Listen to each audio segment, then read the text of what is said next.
Hello, everybody. Here we are again talking about Lean 7 wastes.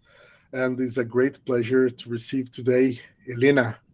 I don't know if I pronounced your name correctly, Elena, Yeah, because absolutely it's a right, very Elena. Brazilian pronunciation. It's a very Brazilian pronunciation on my side. So, welcome and please introduce yourself. I'm really glad to have you here. Thank you, Joa. It's definitely the honor because you have so many amazing people on this recording sessions that I feel very humble being part of that. Thank you for that.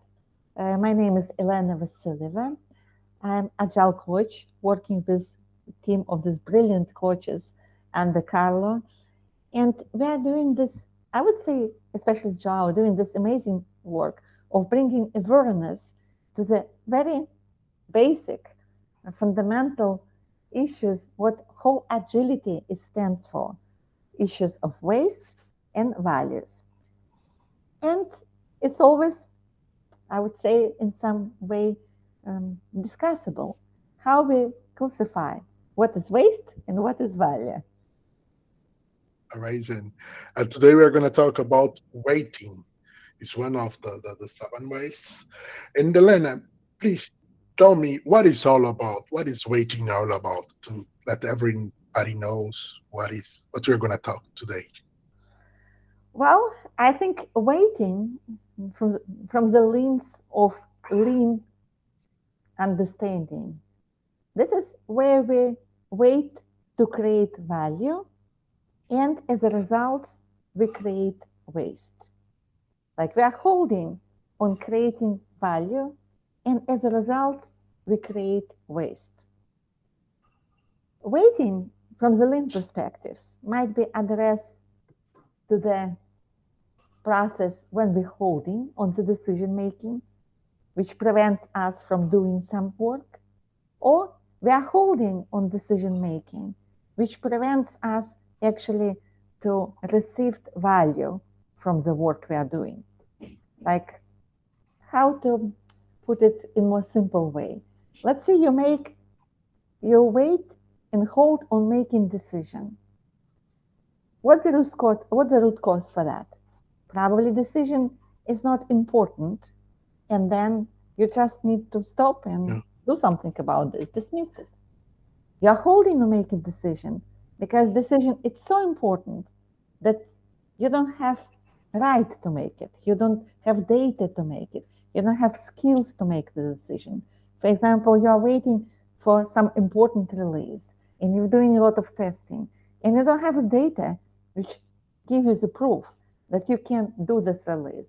As a result, you might rush into decision making, push release, and it would be a lot of Yeah. production issues. Or you can wait a little bit longer and release it, and it would be amazing features, and customer will be delighted. Cool. Um, So it's something like every time you put something in a queue, whatever the reason, you put these in a queue. For example, if you don't have skills, if you need uh, skills from others to accomplish these, when every time you put these in a queue, you're waiting something, and sometimes it can be a waste. Is it true? it's true because I think as we're referring in agility to iterative in incremental way to control the flow of work, you always need to put like iteration slash time box on the time Yeah. when you allow yourself to hold down on making decision. And during this time, you have opportunity to check if you have all the skills which is needed, or you can check if you have all collaboration with all important decision makers which is needed. You can collect some data, but you have this time box. And by the end of your sprint or your imaginable time box, you can like make a decision. Otherwise, you produce Yeah. waste. Amazing, amazing. And connecting these with the next question, do you have any real world example to give us? For example, something that worked at before or not work at. We can learn with good and bad things. So, something that you can bring us to understand and instantiate it a little bit.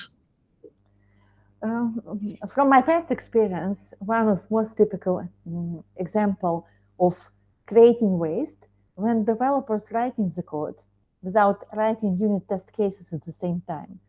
And when it's time closer to the sprint, and they have a lot of code which is not covered by unit test cases, they cannot deploy the code, and they would take some time over time. They get frustrated. As a result, they will deploy code which is not fully test coverage, which produced immediate waste, because code will be rejected, or even if it's accepted, it will be production bugs coming. A more, I would say, sophisticated example would be what I referred earlier, when product owner will hold on the releasing features. And I had this example in my past organization when I had very, very good product owner, very smart and very experienced, in the sense that he decided to wait until receiving data from A/B testing to push release button, or actually removed flags from the flagged feature from the flagged feature for the release. And he waited and waited under pressure, and everybody told him release, until he received the data from competitors that their similar feature was failing. And then he was happy that he didn't release it, because even though it took longer than expected, he didn't produce waste. Like, my point is, waste could be waiting on, holding on making decision could be good waste, which could be converted to value. I would say that waiting is not always a waste. Sometimes, we are knowledge workers. Sometimes when you are rushing things and trying to be, you can turn into a task maker mode and do things just because you need to do. And if you don't wait, visualize the system and understand what's going on, it can be even worse wasting.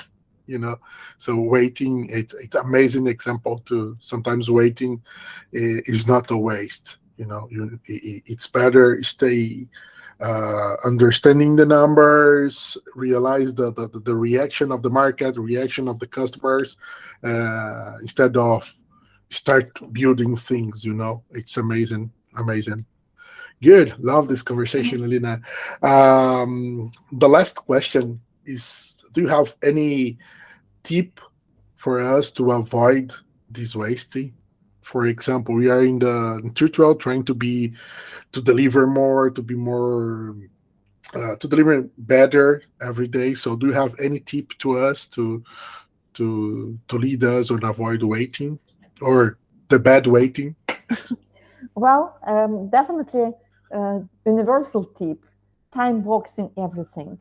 If you time box time for decision making, then Amazing. it would help you to understand, are you producing waste or value by not making decision or making decision. Time boxing.